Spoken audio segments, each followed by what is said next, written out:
soci, rappresentanza dell'amministrazione comunale di Torino.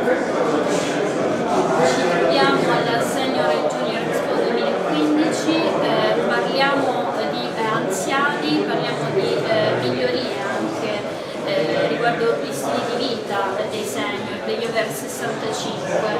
Cosa fanno i comuni oggi, ma cosa fa la Comunelle in particolare proprio per valorizzare i centri di aggregazione, quanti ne avete e come agite?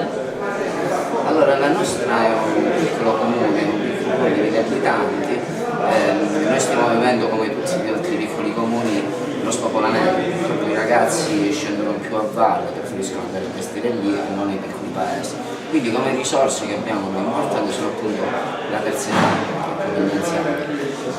Quindi quando la dottoressa Stallato mi ha chiamato per dirgli che per promuovere questa iniziativa, noi come comune abbiamo accolto in pieno questa iniziativa, abbiamo organizzato tramite i nostri 2 centri anziani, infatti verranno qui in visita domenica, verranno una rappresentanza di 50 anziani e verranno a visitare questa manifestazione. Cogliete bene l'iniziativa? Certo, perché come dicevo la nostra risorsa al momento è questa, quindi noi la promuoviamo e la valorizziamo sempre e l'iniziativa è stata accolta.